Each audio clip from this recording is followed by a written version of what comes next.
Today's stories include the Game Awards recapped, Geralt is confirmed to be in The Witcher 4, and Elden Ring Nightreign has bosses from other FromSoft games. We'll have all this and more because this is Kinda Funny Games Daily.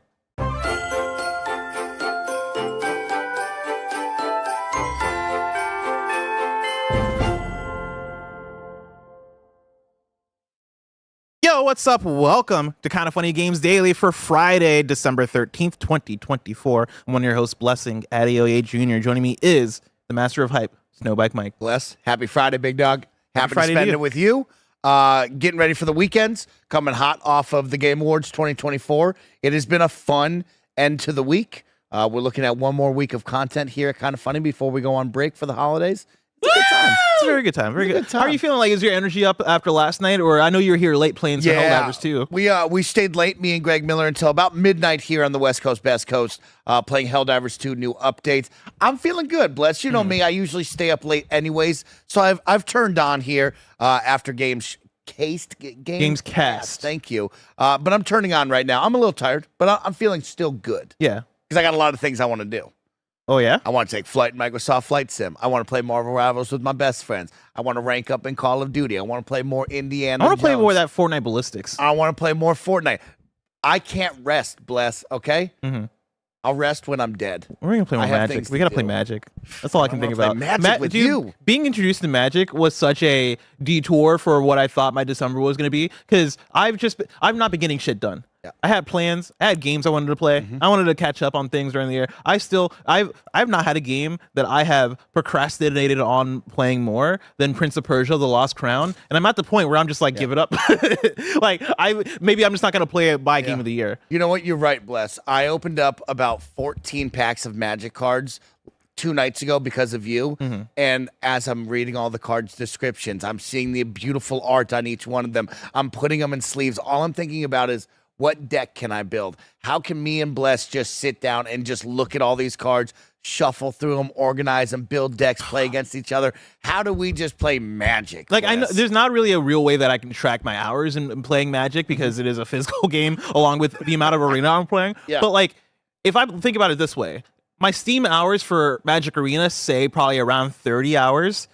And I am playing a lot on my phone as well. That's awesome. And so I'm playing probably maybe equal on my phone, or maybe close to equal on my phone. So let's say maybe I have at least 40, 50 hours in Magic Arena. Then you add in the hours that I'm playing in person. I played with Greg, played on the stream. Hold on, your mic is all freaking out. Oh God! Can you plug it in?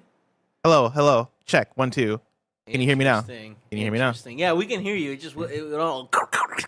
I think it came out. I think it might have came out. It probably came out. But yeah, like if I factor in the physical times that I played Magic, I played a lot of Magic's fun. Opening packs. Bless. I spent a lot of hours playing this up fucking game. Assassin's Creed packs, a little bit of the Jurassic Park packs. It's been fun, Bless. I'm a different person than I was earlier this year, Mike. Because it's for the better. Because right now it is Magic, it is wrestling, it is anime. That's not who I was in January, Mike. I love that, Bless. I'm a different person. I love that. And you know what else I'm going to play this weekend? Y'all have been talking so much about it. Everybody's been hyping it up. I downloaded the demo for Metaphor. I'm going to play through the demo of Metaphor. Wow. Because remember, 2024 was stepping out of the box. Yeah. Mike isn't in the box anymore. He's trying all sorts of games. So I'm gonna beat the demo. And I don't know if I'll play the whole game, but I'm at least going to play the demo. All right. We'll see. I'm proud of you. Of course, remember, this is Kinda Funny Games Daily. Each and every weekday, we run you through the nerdy news you need to know about live on YouTube, Twitch, and on podcast services around the globe. If you love what we do, support us with the Kinda Funny membership on Patreon or on YouTube to get all of our shows ad-free, watch us record them live, and get a daily exclusive show. For a chance to be a part of the show, submit your thoughts and opinions as YouTube Super Chats as we go. Housekeeping for you. We're an 11-person business all about live talk shows. You just got a Gamescast, which is the Fantasy Critic finale. One of us won that trophy right there. We're doing this out of order because guys, of course, had to go see Kraven today, so we had to get them out the door quicker. Pretty jealous of that. Yeah, so you can go check out that episode of Gamescast. Right now is KFGD, and then after KFGD, if you're watching live, is the stream where the crew is going to play some of that Fortnite. If you're a Kinda Funny member, you can get today's Gregway, and you can get Kraven in review this afternoon and tomorrow on YouTube and podcast services. Thank you to our Patreon producers, Delaney Twining and Carl Jacobs. Today we're brought to you by Imperial and Aura Frames, but we'll tell you about that later. For now, let's begin with what is and forever will be the Roper Report. It's time for some news. We have 5 stories today. 5 stories today. Baker's dozen. Starting with our number 1, we got the Game Awards recapped. Of course, we did our live reaction. We did our big Gamescast talking about each and every one of these items one by one. I want to do massive Gamescast. I want to do a quick, run through of the notes I took. So I'm going to miss out on some things because there were points during the Game Awards where I got so excited that I stopped taking notes. Okay. But I got most of everything in here. And like, chat, you can shout at me if I forgot anything major. But then I just want to have an overall conversation a day later. Okay. One day later. Okay. I'm going to put out the super chat question out there too if you guys want to write in. What was missing from the Game Awards for you? I'm curious because we got so much, but I always know that people always want more. So for you, what was something that wasn't at the Game Awards that you would have liked to see at the Game Awards and something that you want to see soon?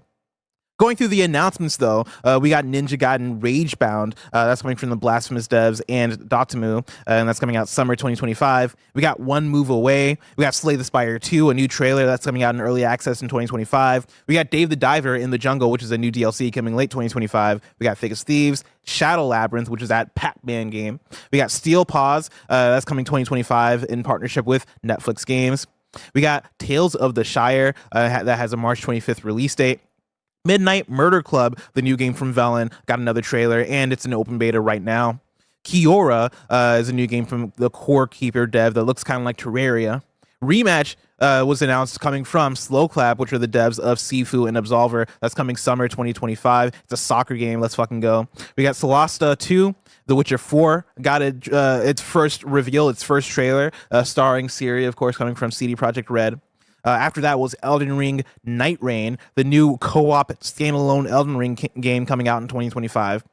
After that was Final Fantasy VII Rebirth coming to PC. That's coming January 23rd. We got Catly. We got the new Gen Design game, or Gen Design, I'm not sure. But that is the Team Eco folks. It is their next game that involves mechs somehow, and it looks fucking cool, and I'm all about it. Outer Worlds 2 is coming in 2025. Split Fiction was announced. It's a Joseph Fares and Haze Light game. That's coming March 2025. We got Game Changer, which was the new kind of award given to somebody in our industry who was the game changer, which came with a very, very good speech. Steel Hunters was announced. The Long Dark 2 was announced. Borderlands 4 got a trailer. Clive is coming to Tekken 8. Virtua Fighter, the new one, is coming. Just got announced. Project Century was announced. Kojima came on stage. Turok Origins was announced. Helldivers 2 got a huge update that is out now. Warframe 1999 was shown off. We got Palworld Faybreak announced for December 23rd. Onimusha Way of the Sword was announced for 2026. Made Tim go crazy. The first Berserker, Kazan, was announced for March 27th.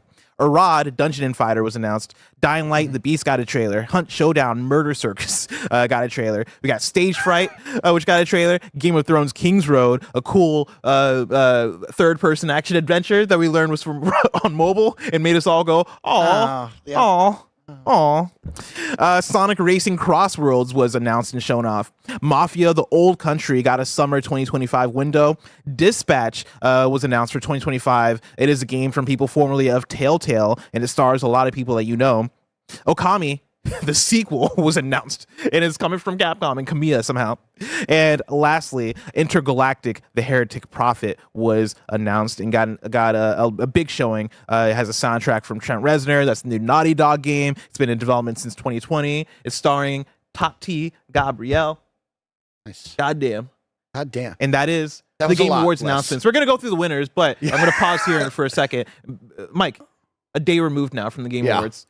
How do all those announcements sit with you? Let's talk about them one by one. The announcements were amazing, right? I'm still sticking with my 9.5 out of 10. Of course, I think the announcements overshined the awards themselves and where we really were coming for. But at the end of the day, this was an incredible announcement. This was an awesome lineup that rivaled any showcase we'd ever seen, right? For 10 years of the Game Awards, Jeff Keighley worked with all these different developers and companies to come together and give us every announcement, teaser, trailer that you could ever ask for. It was too much. It was a lot right there. You just named all that, and I'm sure you got tired reading all of it, right? And I know I missed things too, which is crazy. I will say, like, it was awesome, Bless. There's so many games to talk about. It was a great time.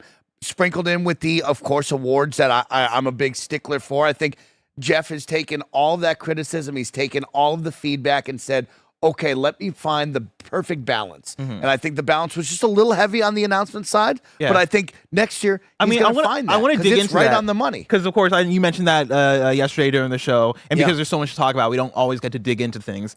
KFGD, we got all the space in the world. Of course. So I want to dig into that because, Mike, me and you are hired at Kind of Funny as hosts/producers. Yes. Right? And I feel like we both have that production side to us that wants to like tweak things, that want to make things better, that like can see the vision as far as what the dream version of a thing can be. Yeah. So for you, putting your production hat on, what are the tweaks you would make to make sure that the showings aren't overshadowing the awards for you?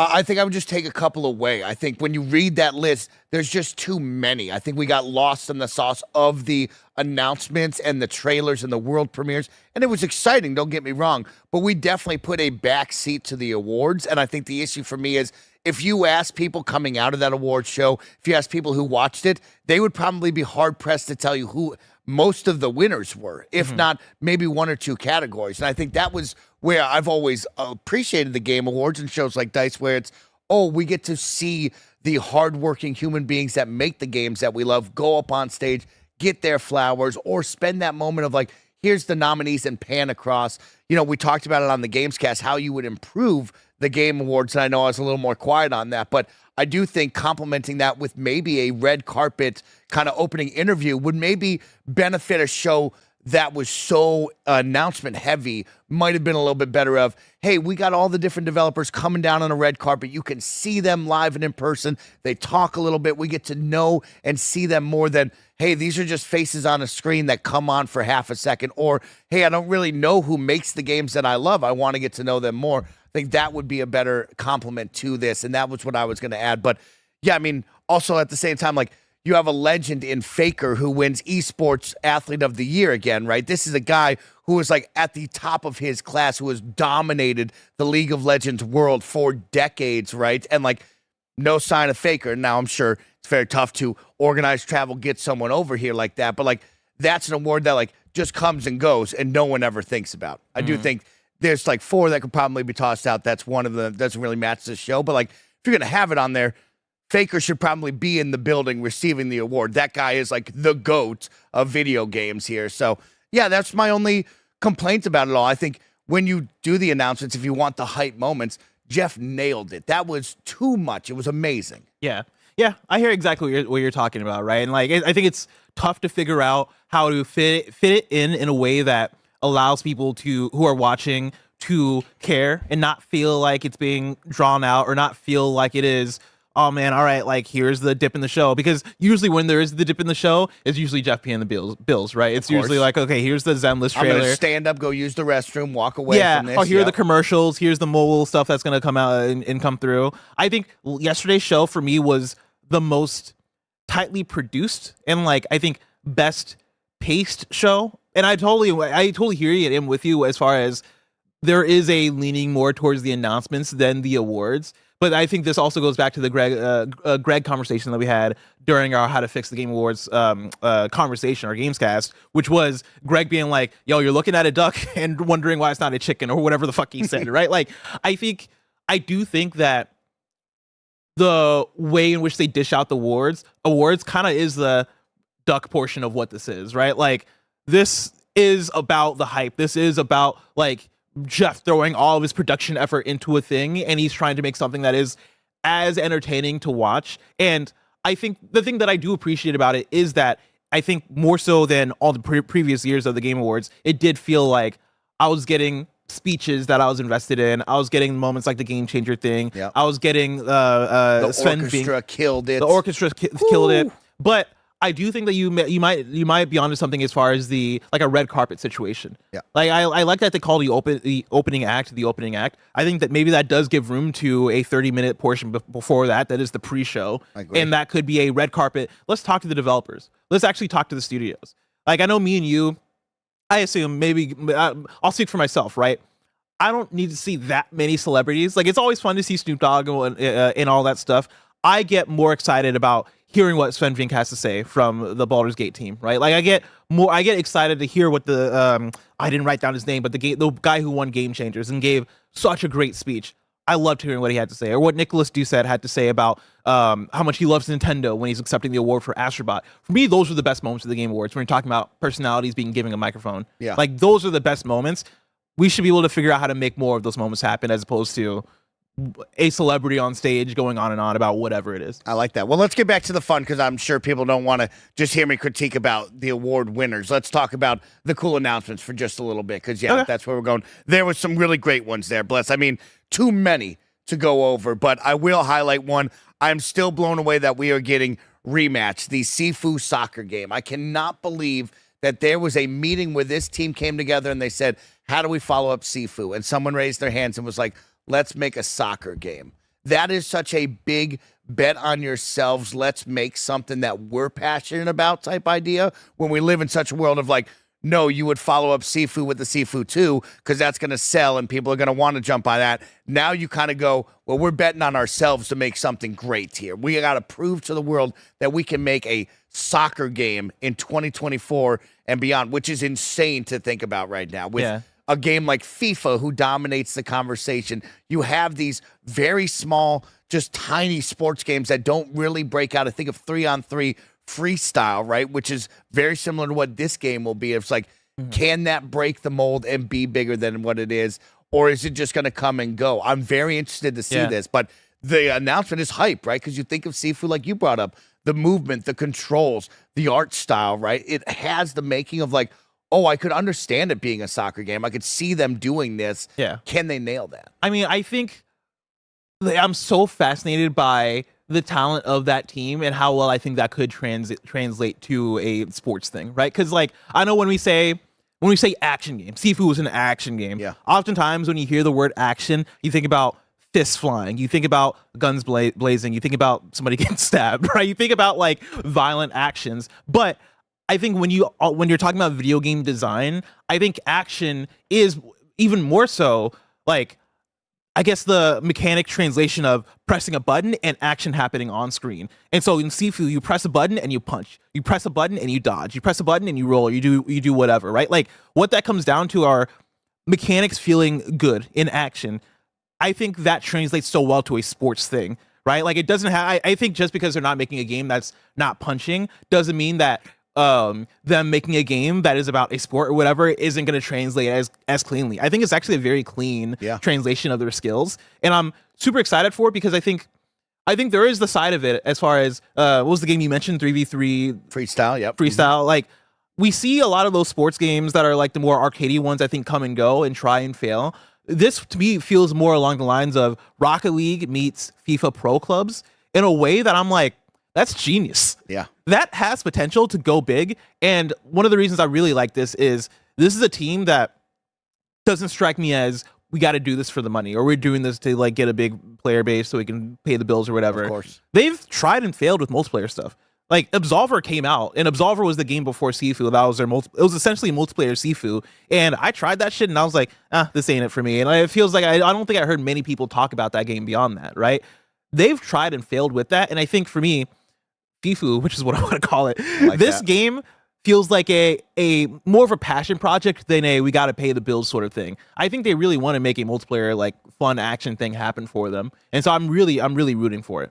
There's so many Bless. I mean, you go to The Witcher with the big trailer, the big CGI trailer, of course. I mean, it's wild that Jeff Keighley got CD Projekt Red to give him something so all out. I don't think any of us, you and I, were on the story of Kind of Funny Games Daily when they announced the next part of The Witcher going into full development. I don't think anyone thought that they were going to be at the Game Awards a week later with such a big showing, right? And the excitement of it's going to be now the main character of Ciri, and we're going to follow her as we go on her Witcher journey, right? From the beginning and onward. Like, that's going to be a wild saga to go off of. And I'm very happy with the character choice. I'm CD Projekt Red. We talked about the learnings of course, Cyberpunk and moving forward on that and how well that has now become. I'm excited to see what the next saga of The Witcher can be. That's going to be a great time. Yeah, I think there's so much to talk about. Of course, Gamescast. We talked about this all already so much. The one I wanted to talk about, I'll shout it out of Elden Ring Nightreign. I got so many thoughts, and like I think there's so much there that could have potential, even though for me, this is the one that is like are you paying the bills here? Like an Elden Ring,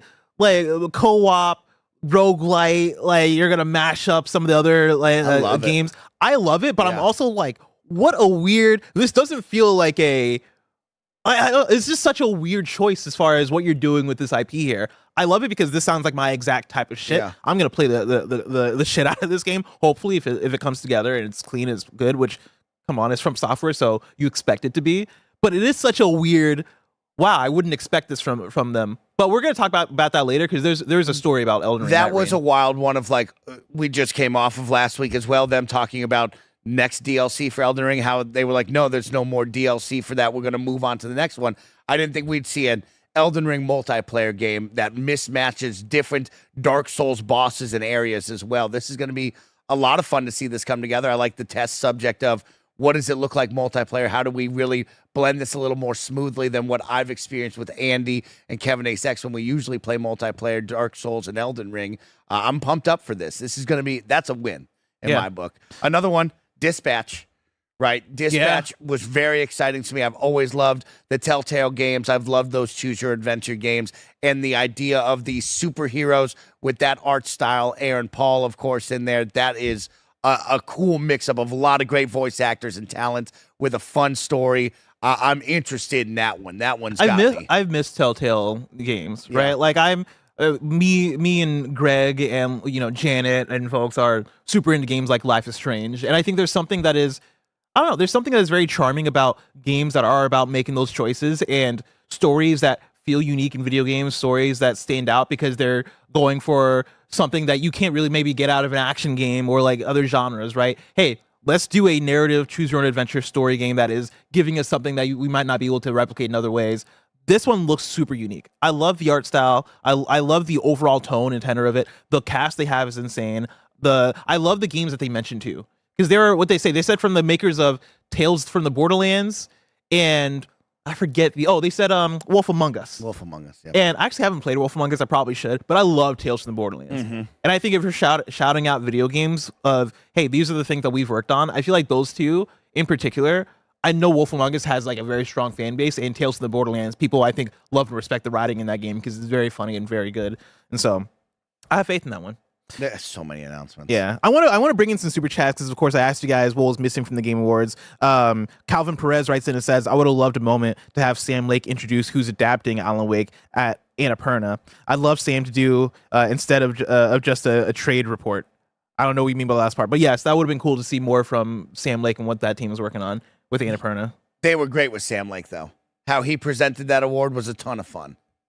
Joshua Barnett writes in and says, thank you for being positive. Somehow, the anti-woke grifters have been calling this award show awful. And of course, every game shown is woke. Yeah, I mean, we got to get away from that. Yeah. Right. That's just insane to... I'm sorry to everyone who has to open up Twitter and different social spaces and see that all the time because it's bullshit and ridiculous. Like, games are fun. People who make games are awesome. We all share this great community together, and we should be highlighting that. But, of course, that doesn't pay the bills. That doesn't push your social media engagement for some reason, right? Saying congratulations to developers doesn't get you a bunch of likes as saying, oh, man, I'm never going to play that game because there's a woman on it. It's like, that's bullshit. Especially when the game is The Witcher. Like, being like, get the fuck out. Being like, I'm not going to play The Witcher 4 because it stars Ciri. That's the dumbest crazy. shit. It's like, bro, it's the dumbest shit. Nothing but, hey, CD Projekt Red, this looks fucking awesome. Hey, Naughty Dog, this is amazing. Hey, Melina, congratulations on winning Voice Actor of the Year. You were so talented. Hey, freaking shout out to Astrobot winning Game of the Year. That game was so much fun. I never see that on my feed. Yeah. See a bunch of crybabies. That's why you got to get off Twitter, man. Moaning. Well, I'm just saying that's the way it's become. And it sucks that, like, in a social space where it should be positive like that, positivity is not pushed. And when you're positive, for some reason, you're called a positivity peddler and you're made fun of. And it's like, yo, bro, that's not the circles I run in. We got to push. I'm here to share the enthusiasm. I'm here to hear your enthusiasm. I'm here to have the fun with it. Yeah. You got to be pushing P, Mike. Pushing You got to P, be always. pushing P. And that's the thing is, I think there's a large conversation that we can have about spaces online and in the real life and stuff, right? Because I think for me and you, we've been to conventions, we've been to PAX, we've been to Game Awards, we've been to places where we're seeing people face to face. And guess what? We meet so many great people, and we meet so many people that are like, oh no, these are the people that play video games that are passionate and that care and that, like, man, there are so many normal people, right? There are so many good people that love video games. I would venture to say that most people that play video games, normal people, right? Like, it is pockets of people in specific spaces online that are the ones that are, you know, vocally being like, oh, anti-woke shit, right? Or trying to grift other people. And we gotta like take them and put them in a fucking vacuum and have them yell at each other and like escape that, right? We gotta do the new TikTok trend where we just don't engage with them and we just leave them behind. You know what I mean? They be doing that to TikTok people now. It's if we can like fun. put them all in a fucking bubble, have them yell at each other, and then kick the bubble to space, and then like poke a hole in the bubble, let all the air fucking. But yeah, it's a sucky thing that I think Twitter has become that, right? Like I it's been such a boom to my mental health going to other places and not opening up Twitter in a day, and like I just feel better. Yeah, you know, my brain is not taken up by bullshit. I've always been lucky because I have all of you and the awesome community that we have, but I've always come from that 9-to-5 workspace where you've bonded with the 3 other people that play video games. And the coolest part for me has always been coming off of E3 or the Game Awards, where I would look forward to going into work the next day because I get to hear what Steezy Steve has to say about that, what Daryl thought, what James thought. It was always fun of like, we get to come in and share this enthusiasm. And I was always excited of like, where are my fellow nerds at? We're going to get to talk about this. And that was what made it fun for me. So I hope all of you out there in the real world have people in your world, in your sphere that you get to go talk to and share. It sucks that, like, you know, we've gone through a lot with a COVID lockdown to now we're trying to get back out into the world, that a lot of people don't have that around them. And so social media is that for people. And it's like, there's a large conversation as far as, you know, people being lonely, right? People not having people in their real life that they can connect with, people not having friends, or people not like, oftentimes I think loneliness and like lack of therapy and lack of access to, I guess, those resources make you turn to the internet, right? Make you turn to creators that might be speaking to your insecurities and allowing you to connect with them because they are angry about something, and so you can connect with them because you're angry about something. And guess what? They're angry about women being put as main characters in video games, or they're mad about, oh man, white people are being taken out of main character roles or whatever. And you go, oh man, that's something that I can be mad about. Me and this person connect. And really what it comes down to is that you're lonely, right? And you don't have people to connect with. And that sucks. I think that's the thing that really breaks my heart, is that there are so many people where if you just were able to connect with more people in your real life, it would be so much better for you. You wouldn't have to fall down this rabbit hole. And like, we can get into politics if we want to, but it breaks my heart so much, and I wish better for people. And Thanks for the super chat. Bring me back. Let's bring it back. Bring me back. Let's see here. Joshua Mitchell says, be careful on the PAX mic. The cardboard crack is very strong. Yeah, I have a problem. I have a problem, and Blessing brought back the problem because he was like, oh man, I gotta be opening up packs. And I've been holding on to my packs for this day where we all get together for Magic. So now I have packs open. I'm so excited. We'll do it together. It'll be more fun. We love Magic here. It was very dangerous introducing me to Magic. I just need you to know that, Mike. I don't know where this ends. It was the perfect one of we were riding the high of Pokemon TCG Pocket. So you were already so into, hey, give me a new card game, let's do this, to then introduce you to Magic. It was like, oh, let's keep this going, right? Were you ever into Hearthstone? I loved Hearthstone back in the day. I remember trying Hearthstone, but it didn't click for me. Hearthstone's one of my favorites. I know right now if I played Hearthstone, I'm sure you'd go crazy with Hearthstone. I would be going nuts. I mean, the announcement of The Witcher, more Gwent. I know. More Gwent. There's a new Yu-Gi-Oh collection coming out early next year. We're gonna play that too. I don't think I talked to you about the Riot card game that they announced. That's gonna be we got a lot of card games. We'll talk about it. Jeff Bull says, I convinced myself Half-Life would be there. I blue balled myself. I saw that going around a lot, and I saw people disappointed that Half-Life 3 wasn't there. And I need y'all to look inward and think about that. It's Half-Life 3, guys. You can't be mad that Half-Life 3 isn't showing up. You know what? We were riding a high though.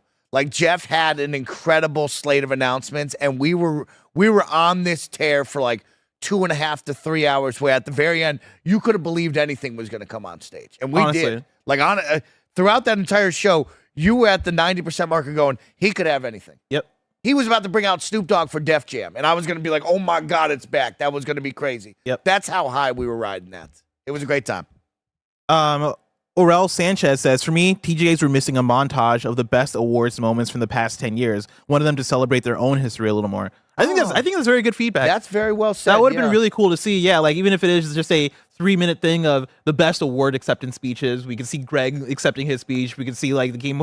Maybe I was gonna say like the Elden Ring accepting their game of the year. Maybe not that one because the weird thing that happened there. But like, I think that would have been awesome to get some kind of montage of the game. Yeah, that would have been nice. That would have been a good pre-show opener right there. But yeah, maybe one day we'll see that. I'm sure Jeff has that in his back pocket. Probably at the 20-year mark. I'm sure they discussed that. That had to have been in the meetings. Those early years, with Spike and the Hydro bot. We could probably keep move those in the past. To the side. We get the good years here. Bam writes in and says, thank you all. You made an amazing Game Awards, a 10 to an 11 because of you all. Maybe show people get their awards even when they don't do a speech. Yeah, I mean, we talked about that earlier, about the, like, hey, best action, all right, best fighting, all right, on to the next one, right? And, like, you kind of move on with the categories, and you don't get to even see the winners. It'd be cool to at least, see them get handed the award or something. It's the balance that we always talk about, and I spoke about, and I know a lot of people are more on the side of give me the announcements as I'm on the side of I want the awards and I want that, but, like, it will always be a balance that Jeff and his team will continue to tweak, right? Some years it's going to be a little more award heavy. Sometimes it's going to be a little more announcement heavy, and he's going to find that balance. This year was their best. He continues to improve. That's all you can say. Mike, I want to talk about the winners from last night. But before I do, I want to talk to you, the audience, about how you can be a winner by going to patreon.com/kindoffunny and youtube.com/kindoffunnygames, so you can go and get the Kind of Funny membership, which allows you to get shows ad-free. Speaking of ads, let us tell you about our sponsors. Still Wakes the Deep is a first-person narrative horror game from the genre masters at the Chinese Room. Featuring an all-star cast of Scottish actors, it combines grounded storytelling with unknowable horror for a truly unique and terrifying adventure. Set at Christmas 1975, you play as Kaz McCleary, a family man running from the police by taking a job on the Baradi oil rig. But the holiday cheer turns to festive fear as something incomprehensible comes aboard and starts wiping out everything in its path. With your escape routes cut off and no way to contact the mainland, your only hope is to run and hide as you make your way across the collapsing rig. Navigate pitch black corridors, crawl through tight underwater spaces, and try not to make a sound during tense stealth sections. Whatever you are afraid of, Still Wakes the Deep has something that will freak you out. To celebrate the festive season, Still Wakes the Deep is currently 35% off on Xbox Series X and S and PlayStation 5. Buy today and add some horror to your holidays. This episode's brought to you by Aura Frames. Isn't it funny how the people we love most are often the hardest to shop for? Luckily, there's one gift that everyone on your list is sure to enjoy: an Aura digital picture frame. Aura frames make it incredibly easy to share unlimited photos and videos directly from your phone to the frame. And when you give an Aura frame as a gift, you can personalize and preload it with a thoughtful message and photos using the Aura app, making it an ideal present for long-distance loved ones. Greg, Kevin, and a ton of people at Kind of Funny are obsessed with their Aura frames. It takes about 2 minutes to set up a frame using the Aura app. That means you'll be able to easily add all the photos of the new memories that you will create this holiday season. Save on the perfect gift by visiting auraframes.com to get $35 off Aura's best-selling Carver matte frames by using promo code KINDOFFUNNY at checkout. That's AURA frames.com, promo code KINDOFFUNNY. This deal is exclusive to listeners, so get yours now in time for the holidays. Terms and conditions apply. auraframes.com, promo code KINDOFFUNNY. And we're back. Mike, let's talk about the winners. I want to go through all the winners of the awards from last night, starting with Player's Voice. That was given to Black Myth Wukong. The Game Changer Award, which which we talked about earlier, that was won by the one and only Amir Satvat. What was that, Kevin? Do you want to go in order of this, or like, do you have an article? No, I'm going from bottom up just because I would like to end with Game of the Year. Okay, cool. Best esports team was T1 of League of Legends. Quick, what's up? Can we go back to that Game Changer Award really fast? I know we've spoken multiple times about it, but like, just to reiterate, if you are listening or watching this podcast right now, if anything you take away from this, you should go watch that. Yes. That whole segment, you should learn about this gentleman and how awesome he is. You should learn about what he has done for the video game industry as a whole. You should listen to the speech. This is the only thing right here out of the whole Game Awards that you would love every person to retain and go, oh, I should make sure I check this out and acknowledge that. 1,000%. Fantastic And I stuff. think it's a good answer. Of course, I'm part of the Game Awards Future Class. I won it a few years ago when they first introduced the program. Congratulations. There's been a lot of feedback with the Game Awards Future Class, right? Like the Future Class hasn't necessarily been always happy as far as like how it's been handled. And like, last year there's the whole debacle of us, like the Game Awards Future Class section being placed behind a camera boom and us not being able to see the stage.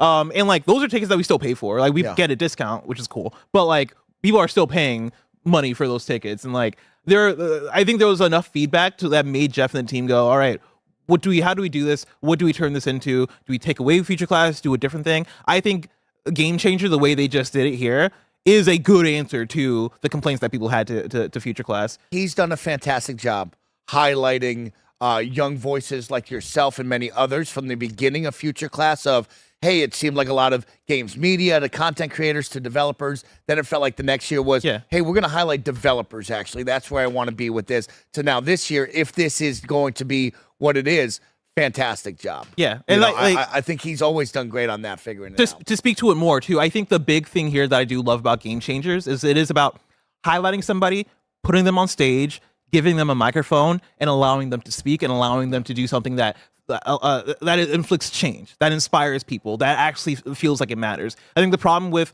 Future Class, Future Class as a concept, is it does feel like an award that is not even an award, right?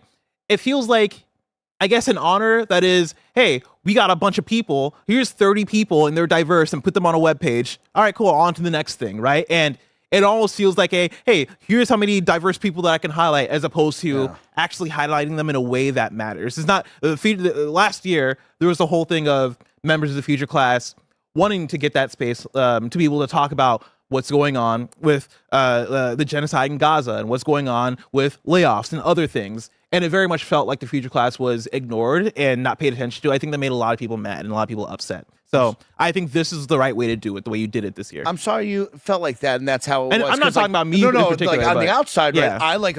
I appreciated Future Class because it put people on the map for me as just a general jabroni out in the streets, right? It was very cool to say, hey, here's 30 people that you might want to know about, that you should know about. And yeah, I wish you got further more than that, right? On the outside looking in, it was very cool to be like, oh, wow, I should probably look these people up and see what they do, follow them, and see what they're all about. Yeah, right. And like, obviously, I think it's a good-hearted concept, and I think there are a lot of cool things about Future Class, right? I think that first few years of it was like, oh, man, it's nice to be acknowledged for something, right? Yeah. But I think when you take a deeper look at the program, it's one of those things where it is, we can do this better. And I think Game Changer is a better way of doing it. Cool.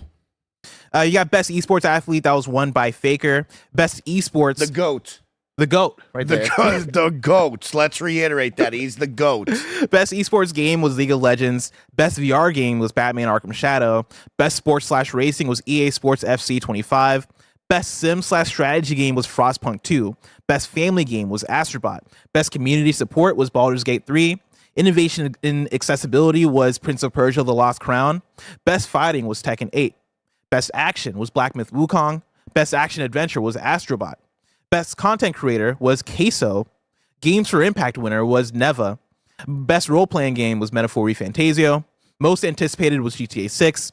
Debut indie was Balatro. Best independent game was Balatro. Best multiplayer, Helldivers 2. Best adaptation was Fallout. Best audio, Hellblade 2. Best score, Final Fantasy VII Rebirth. Performance was Melina Juergens of Senua's Saga Hellblade 2. Best narrative, Metaphor Fantasio. Mobile, Balatro. Art direction, Metaphor. Ongoing, Helldivers 2. Game direction, Astrobot. And then the game of the year was Astrobot. Mike, how are you feeling about these winners? Yeah, fantastic. You tore through them, so I'll highlight a couple that really stuck out to me as I would love to highlight and shout them out. Of course, keeping it going here, Bless. I mean, a big shout out to Balatro, winning a couple of awards made by one person. Game is fantastic, so much fun. Awesome to see Balatro, this tiny little game about poker of all things, up on the big 6 for the Game Awards in the medley. That is just wild to think that no matter who you are, no matter what size your game is, if it's great, it's going to be recognized and it can be up there. And that was a really special moment right there. Going on, of course, you talked about best sports game. I know the world really was let down that college football wasn't in there, right? Like, I think college football should have been there. EA Sports FC continues to be a strong choice, though, but college football should have been up on that one. Best sim, I loved Frostpunk. I thought that was a ton of fun. I'm happy to see that highlighted right there. You go down the list, of course, Camouflage Games. We've had them multiple times on the show, but Asgard's Wrath 2, last year we highlighted how great of a VR experience that was to see Camouflage win with Batman Arkham Shadows VR. There are games there that justify getting the headset or putting on the headset and trying at least. And Batman is definitely one of those. I thought that was really, really dope to see them get their recognition and flowers on that one. Baldur's Gate, best community support. Coming from Game of the Year last year to them being recognized as best community support. Pretty amazing, right? There's so many mods now in that game. Continues to get its flowers and love. People spending thousands of hours in that game. Is just absolutely insane. And a great speech from the head of that team over there, which is really, really good. I mean, and then Astrobot Game of the Year, the speech was perfect, right? Yeah. This is going to be many people's first game, and we're happy that we can be a part of it and give them something to play, share, and love. And I loved that game. It is one of my favorite games of the year. Very few games made me smile, laugh, and giggle like that game did. And so to see that go up against Black Myth, Elden Ring, Final Fantasy VII, Metaphor, and win, that's pretty amazing. And yeah, that third-person platformer is always something that I think speaks to a lot of people, gets a lot more people engaged and into it because there's a low barrier of entry on that, and it's just fun. Yeah, 1,000% agreed, right? I think Balatro and Astrobot winning big were two of my favorite things of the Game Awards last night, right? Like Balatro, again, to your point, being this small indie game about poker of all things, but being such a well-developed game and being, I think, something that took a lot of like the gaming audience by storm, well-deserved, and also just really cool that a game that looks and plays like that can be honored to such an extent. And then with Astrobot, I really hope that this reverberates through a lot of AAA as far as how to make a good-ass video game. It doesn't always have to be Elden Ring or God of War, even though listen, I love Elden Ring, God of War. Don't stop making those. But like, and Astrobot can be just as legitimate, and like, and It Takes Two can be just as legitimate, as long as you're putting in that creativity and that polish in there. Like, these are games that can have the ability to really connect with people, and games that you can put out and, you know, not necessarily not have to worry about them being overlooked or worry about them not connecting. Like, I love that Astrobot, a game that plays like that, a game that looks like that, a game that has such charm to it, a game that is family friendly, a game that is all these things, is able to beat the games that were listed right there for a Game of the Year. That's very so good. Best audio design, Hellblade 2. There's that game, playing it at night with the headphones on, goosebumps all the time. You know, feeling the whispers on the back of my neck, wondering, is someone else in the room with me? That's how good that audio design was. It was fantastic. And best score, Final Fantasy VII. How do they have so many songs? Why is every single song is incredible? Every single thing is so good on that one. So yeah, a lot of great winners there. A lot of fun to go through and just highlight some awesome games and awesome teams making them. Yeah, man. You brought up what was missing. Yeah.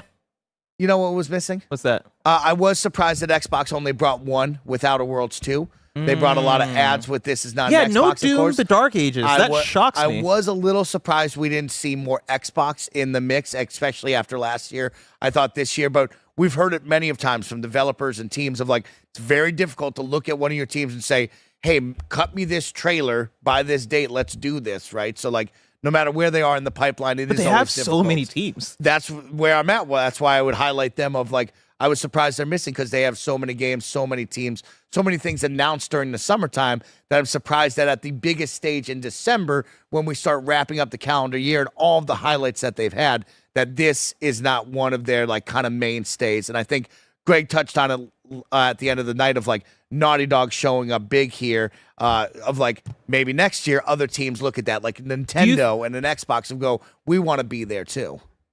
Do you think there's more reasoning to it?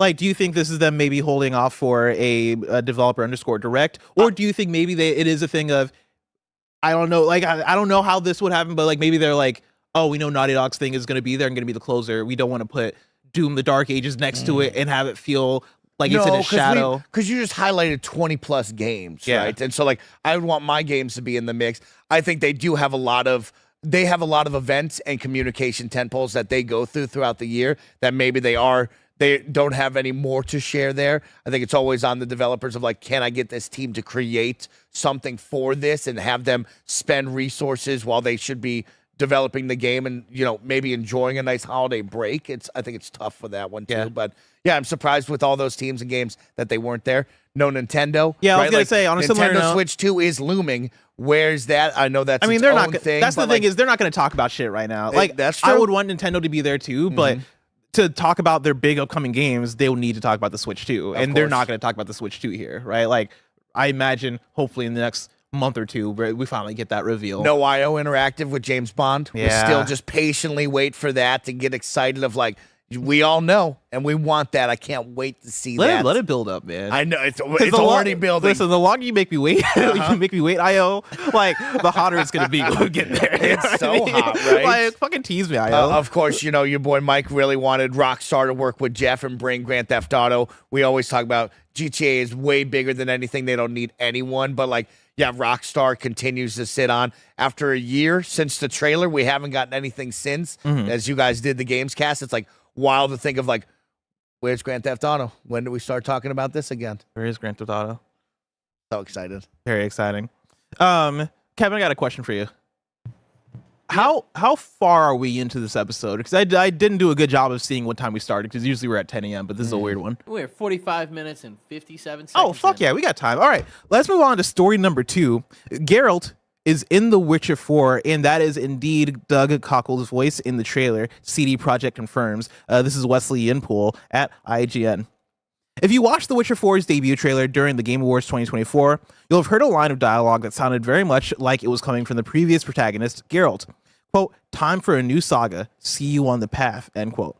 While Ciri is confirmed as the main character for The Witcher 4, fans were left wondering whether Geralt would appear in the game, which is set after the events of The Witcher 3. IGN can confirm that Geralt is indeed The Witcher 4 in The Witcher 4, and that is indeed the voice of veteran Geralt voice actor Doug Cockle.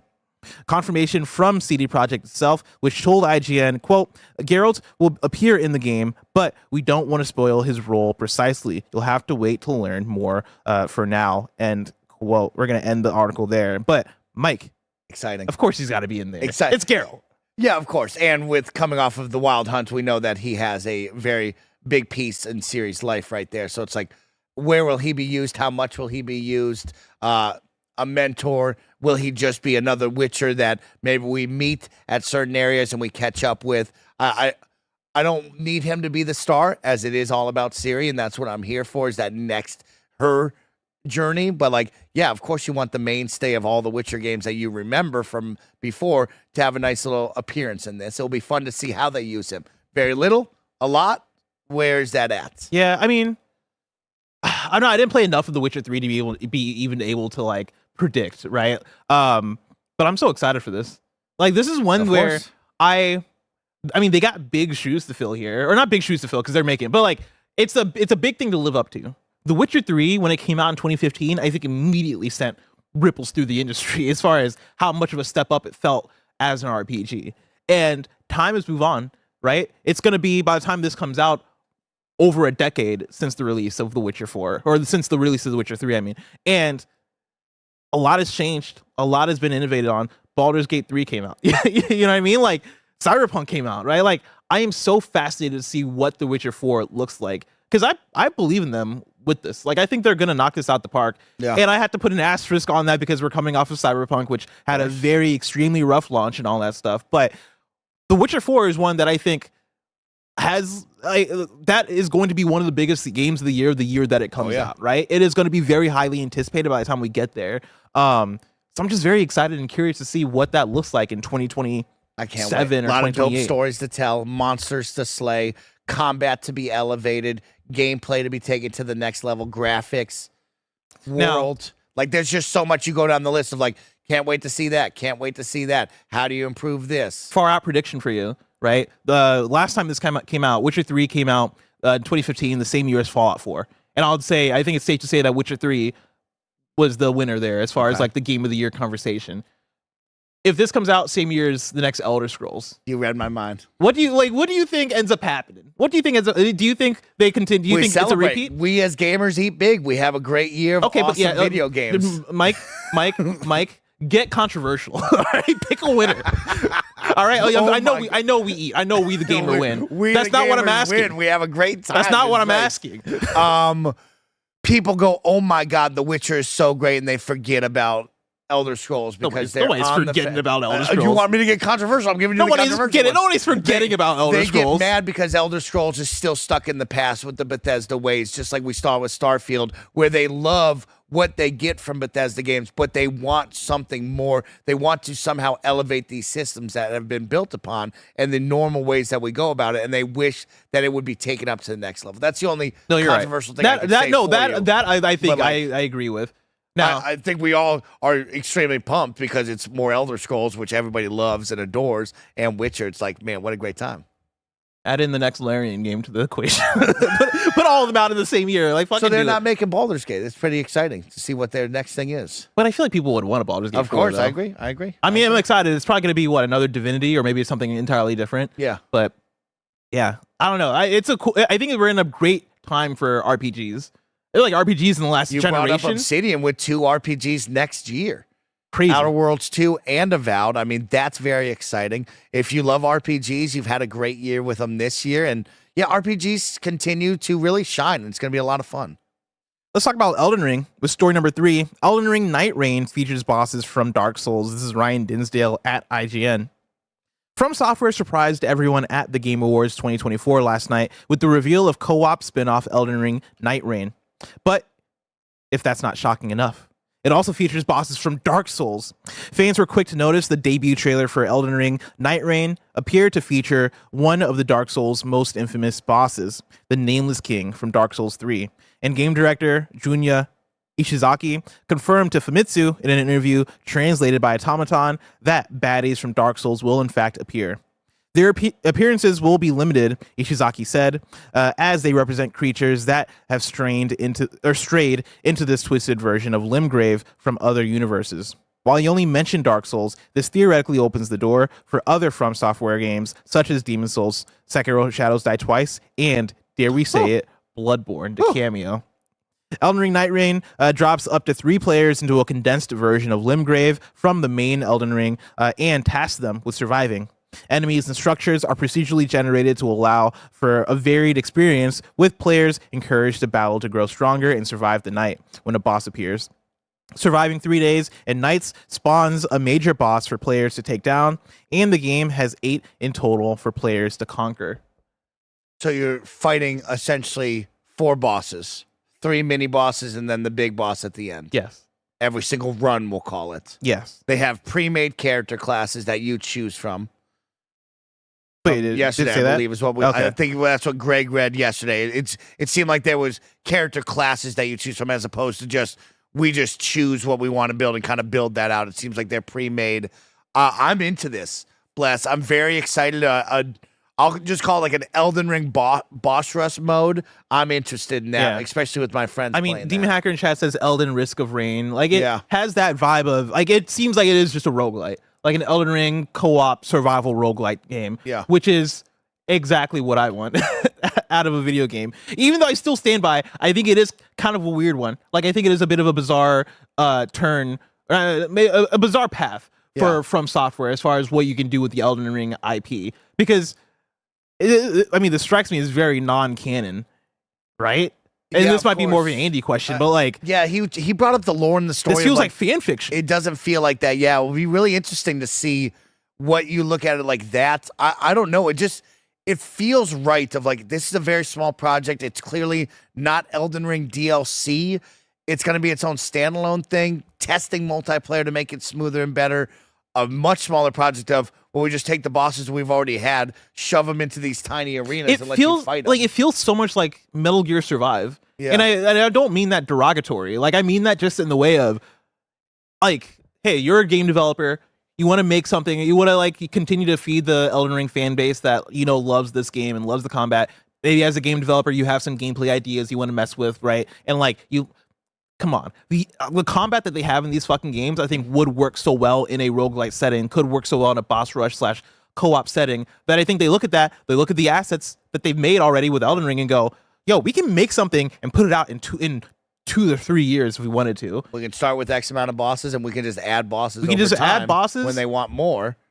It seems like an interesting win, and it feels like a good, hey, we stay in the popularity. People are excited. They get more while we build something else, while we get to the next one, instead of going, oh, man, they haven't had anything in a year, 2 years, 3 years, 4 years on a normal dev cycle that we would experience with these games. Now you continue to get more of the games you love.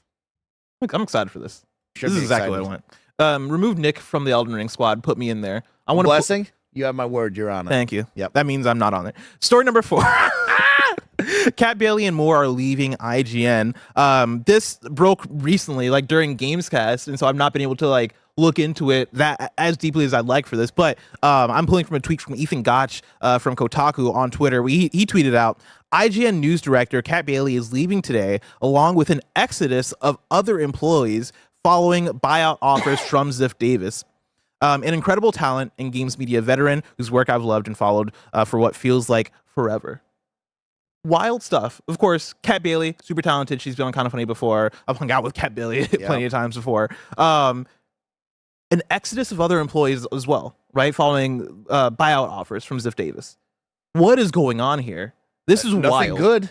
Yeah. Nothing good, Bless. Nothing good at all. I mean, that is one of your top talents right there. That is someone that you don't want to lose off your team. You would do anything to try to keep them on there. I don't know what's happening over there, Bless. The slow crumble, the steady fall of it all that we've been witnessing over the past couple of years and a decade now, of as things start to move away and people start to go towards their favorite YouTubers, content creators for their reviews, opinions, thoughts, gameplay, as that starts to slowly go, we've seen just the slow decline of, do people still go to mega sites like this? Do they want that? And there's pieces of it where it's like, yeah, I go to my news from all these journalists that are breaking the news, that have the press media briefings, that know all this stuff, but it still feels like the world has clearly said, no, we're going over here on the opposite direction right now. Yeah, like how many people just get their news off of Twitter or get their Correct. news off of YouTubers and podcasters? Fuck them, you know? Like, this is, I think, concerning and scary for what it means for video games media. Yeah. And like video games media barely feels like a thing anymore anyway, right? Video games journalism barely even feels like a thing anymore anyway. But I think for me, IGN always felt like the final boss of, once IGN falls, then it's all just gone. It's all just over. And this feels like IGN falling, which is scary. Like I hope, I hope I'm overreacting. I hope like, you know, this is just another, hey, there's a handful of people, like whatever it is, like they're still going to sustain or do whatever. I don't expect IGN to fully go away within the next few years, right? But like, I think what I expect is, based off of this, is for IGN to become a bit more of just we're pumping out content. We're pumping out guides, maybe less personality focused, maybe less the opinion pieces and the less of like the investigative reporting and stuff like that, and more so just top 10 bosses in Elden Ring, top 10 Magic Arena decks that you can make with the new commander. We've seen so many websites turn into click farms as opposed to, I think, actual worthwhile content with personality, with, you know, like tangible benefit for the readers and all this stuff, right? Like I'm so scared that is what the road we're entering with this. So what is Ziff Davis doing here? Offering a number of buyouts to all of these employees, just saying, hey, you can either leave, or 6 months down the road you're gonna leave because we're out of this. Yeah, right? I think, like what is the move here from them? Are they getting ready to shut this down? Are they getting ready to sell? Are they gonna cut it so low where it's like, hey, we just do guides and we're only gonna do this, everything else is gone? That's what it feels like and reads like right there. Yeah, like I'm sure there was probably a meeting that is, hey, this is the shift that we're making. So as a website from the top down, if you want to leave, we'll give you however much money right now, and the rest of you guys can stay on. But like, I think that when you're offered something like that, I think in the back of your head, you're like, oh, well, layoffs are going to happen in a few months anyway. Yeah. So I might as well take the money and go as opposed to being a part of the layoffs. It's heartbreaking because I know you were just like me, where you grew up reading and looking at IGN and other game websites like this as that is the dream, that is the mecca, that is the coolest place to want to work and be a part of, and to see that just crumbling and falling apart right in front of our eyes is wild to be a part of, right? Like, and it's happening now, and it's hard to get a grip on it of like, oh, this is real. 2 months, a year, 3 years down the road when it's totally different, we'll look back and go, wow, we witnessed that happen in real time. Yeah. And it was crazy to be a part of. Very scary stuff. Mike, a lot of big changes happening in the industry. Big scary changes.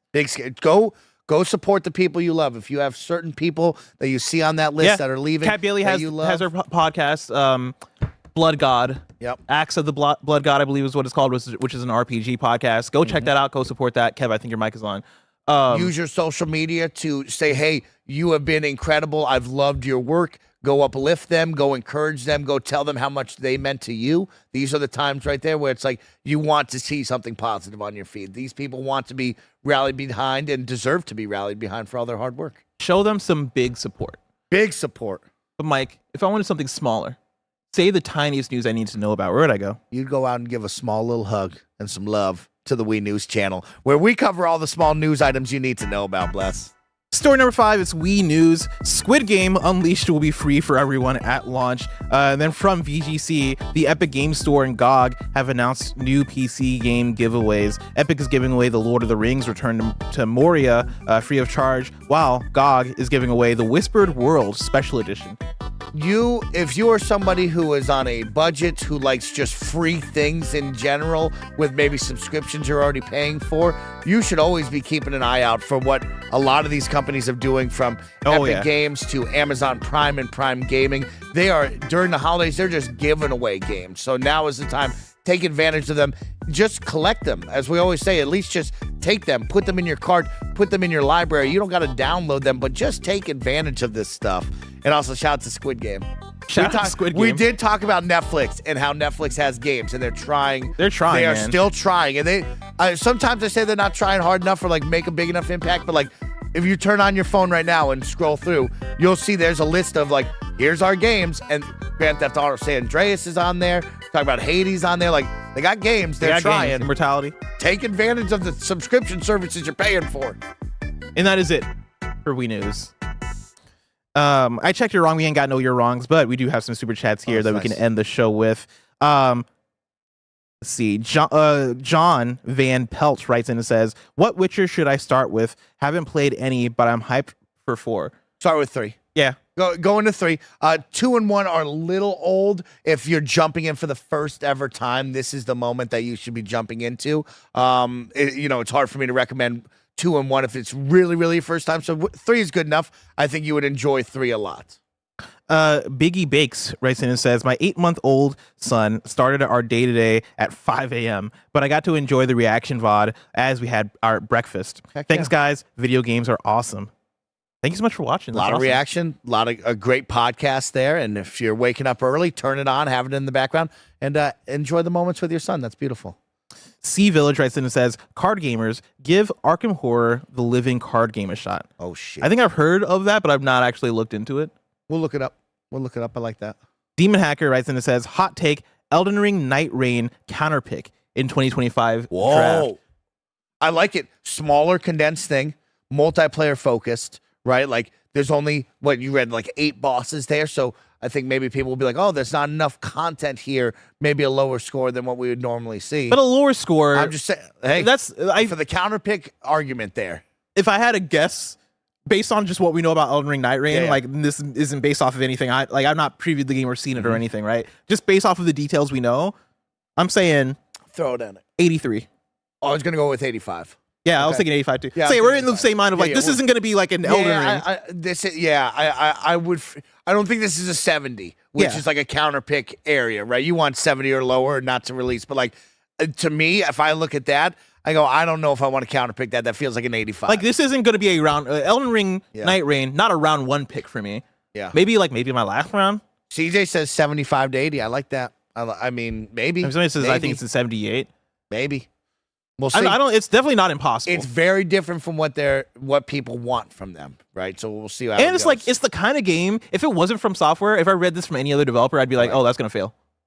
It's like the Turok 3-player co-op game that we saw. Maybe it's 3-player. I'm not sure. But It's a repeat of Metal Gear Survive. Like it legitimately is. Yeah. I think that might be it for Super Chats. Let me look. Give me one more look. Super Chats coming. Let's have some fun, y'all. We talked about Half-Life. We talked about this. We talked about that. Yeah, I think we're good on Super Chats. I think we read all of them. I love spending time with you, Bless. I hate Fridays. Mike, be real.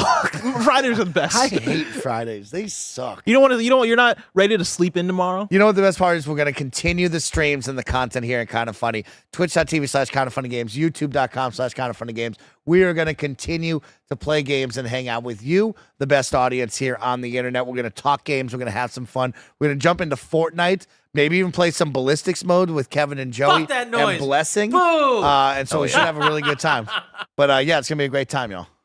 Of course, like I mentioned before, there are no your wrongs in there, so me and Mike nailed it. This has been Kind of Funny Games Daily. Each and every weekday, we run you through the nerdy news you need to know about live on YouTube, Twitch, and on podcast services around the globe. If you love what we do, support us with the Kind of Funny membership on Patreon or on YouTube to get all of our shows ad-free. Watch us record them live and get a daily exclusive show. We got the stream next. Gamescast is up right now. Go check it out. But until next time, Game Daily. A handshake on the one.